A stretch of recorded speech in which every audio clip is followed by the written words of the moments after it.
In Argentina, the foreign ministers of the Community of Latin American and Caribbean States, Celac, issued a joint declaration in which they warned about the levels of poverty in Latin America and the Caribbean. In Uruguay, social and trade union organizations mobilized to reject the education and social security reform projects. President Vladimir Putin denied that he has no plans to use nuclear weapons in Ukraine and described this issue as arguments of the West for the confrontation.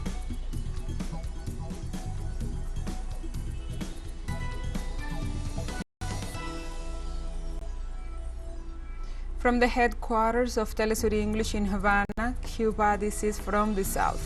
I'm your anchor, Gladys Quesada, in this RD News. In Argentina, the foreign ministers of the Community of Latin America and the Caribbean States, Celac, issued a joint declaration in which they warned about the levels of poverty in Latin America and the Caribbean.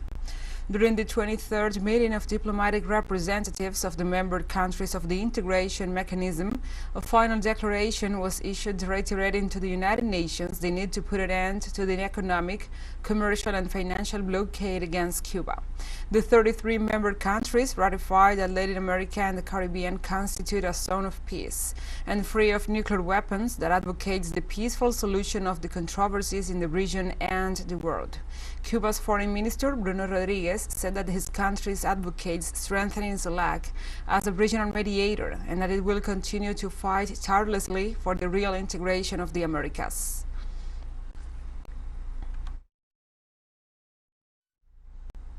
And Santiago Cafiero, the Minister of Foreign Affairs, International Trade and Worship of Argentina, gave an assessment of the development of the meeting of Celac foreign ministers with the EU counterparts.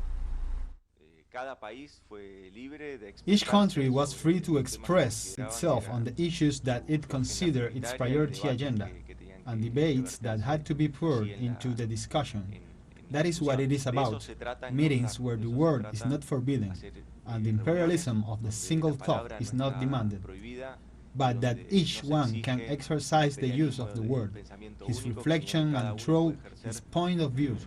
Indeed, they were all topics of discussion: human rights, democracy, but also integration.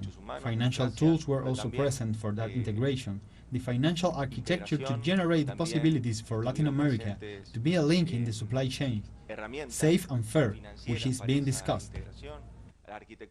During his speech at the summit of Celac foreign ministers, the head of the Venezuelan diplomacy, Carlos Faria, asked the European Union not to extend the unilateral sanctions against his country. He also said that the same measure should be applied to Nicaragua and Cuba. For this reason, as a true sign of peaceful and constructive approach towards our region, we wish that this November 14, 2022, the EU decides not to extend its unilateral sanctions against Venezuela. We demand the same treatment be applied to our Nicaraguan brothers, as well as to continue to support bi-regionally the lifting of the criminal, economic, commercial and financial blockade against our Cuban brothers. In Uruguay, social and trade union organizations mobilized to reject the education and social security reform projects. The call, which is promoted by more than 20 social organizations, was scheduled for 6:30 p.m. local time in the Plaza Primero de Mayo in front of the Legislative Palace. The Central Workers, Cooperate movements and retirees pointed out that there is an important growth in the country's gross domestic product, while inequality and poverty increase, while they rejected the government's attempts to increase the age for granting persons in retirements. Meanwhile, the second day of the strike of the secondary school workers, who oppose the education reform and demand a larger budget for the sector, is advancing.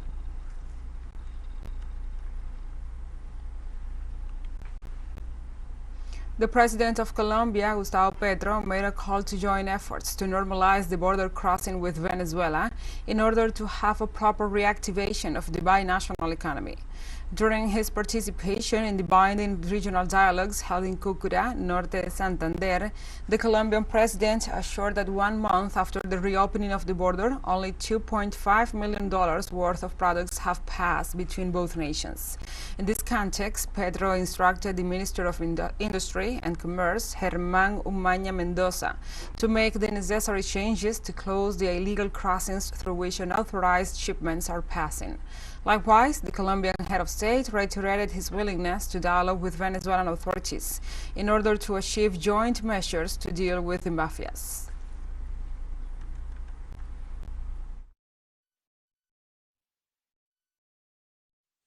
$2.5 million in products for here and there.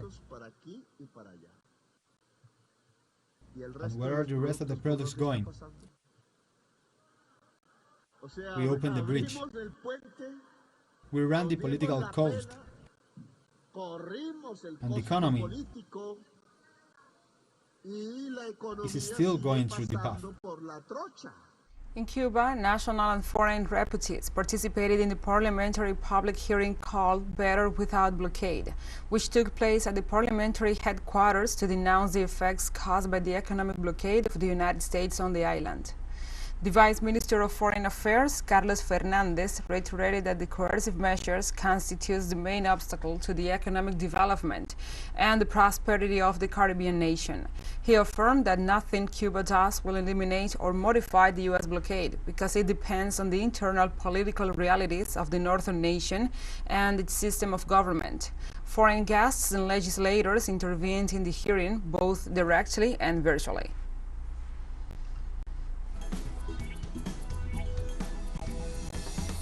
We'll take a short break, but first, remember you can follow us on our TikTok account at TeleSUR English, in which you will be able to see news in different formats, news, updates, and more. Other stories coming up, stay with us.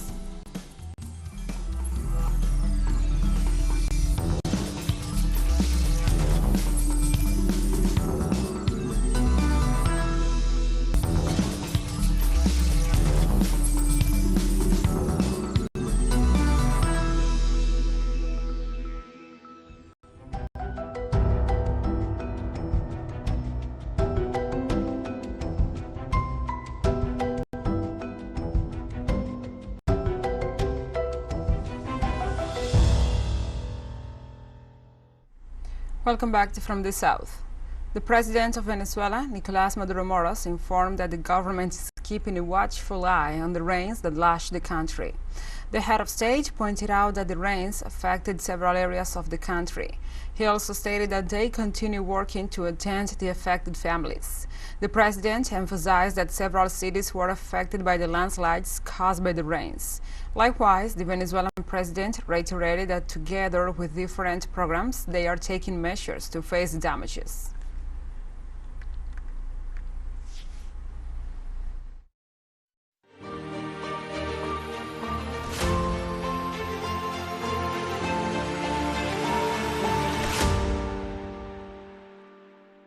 Now we move on to other topics. In Russia, President Vladimir Putin denied that he has no plans to use nuclear weapons in Ukraine and described this issue as arguments for the West for confrontation.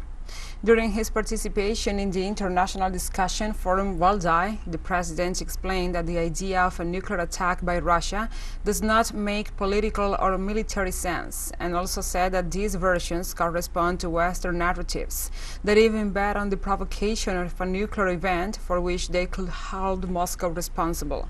Putin pointed out that this is what the West has already done with international food and energy markets.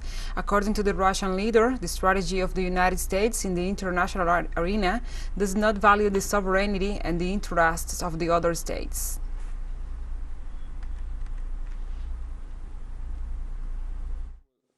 According to the West, whatever comes from Russia, everything is machination of the Kremlin. Look at yourself. Are we really so all-powerful?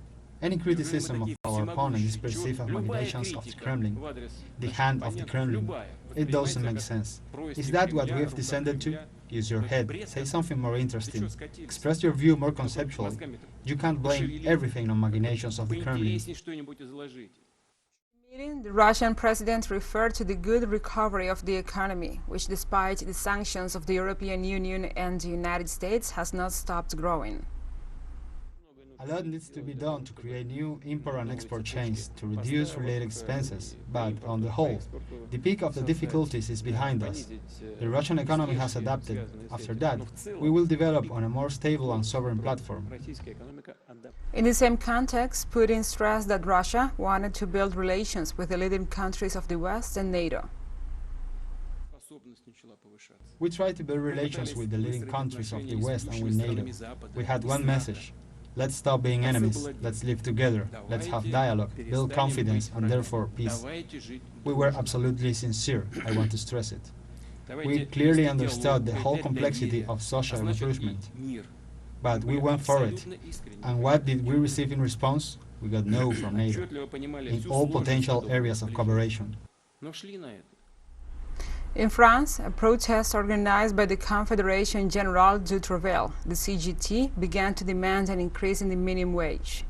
Protests are expected in at least 80 cities in the country in front of official institutions and companies. The objective of the strikes is to force the companies to make wage negotiations with the workers and the government to raise the SMIZ, indexation of all salaries to inflation, and a revaluation of the index point for civil servants. Meanwhile, the government of Emmanuel Macron refuses to repeal the proposal to raise the retirement age from 60 to 64 as proposed by the CGT.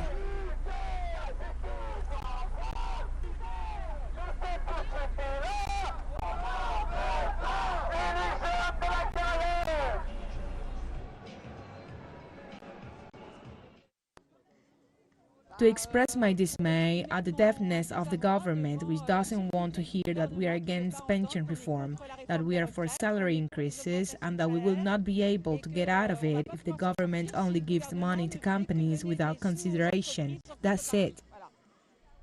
And we have more news coming up after a final short break, so stay with us.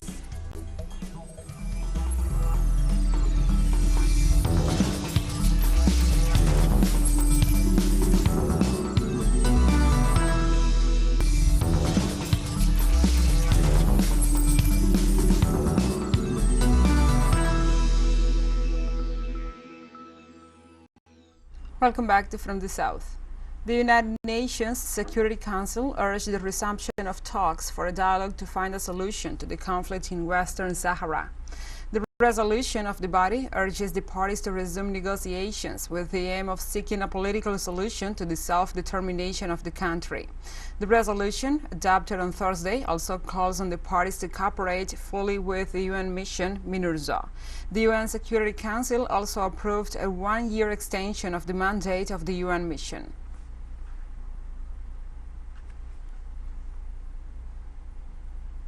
The Israeli government approved the maritime border demarcation agreement with Lebanon.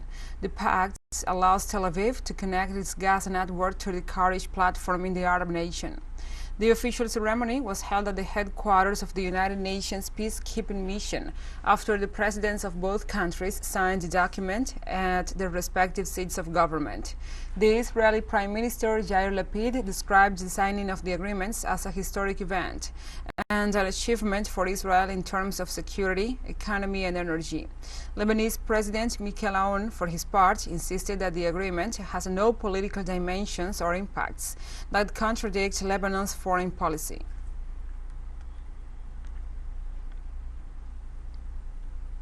And the government of South Africa condemned the false alarm issued by the United States Embassy about an alleged terrorist attack in the country.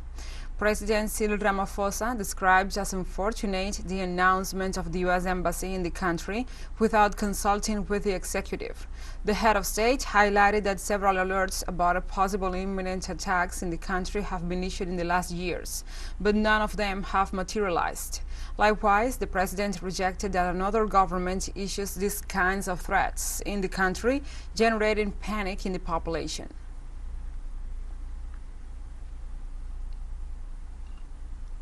Kenyan President William Ruto's cabinet was sworn in on Thursday, 2 months after the narrowly won a bitterly fought but largely peaceful election.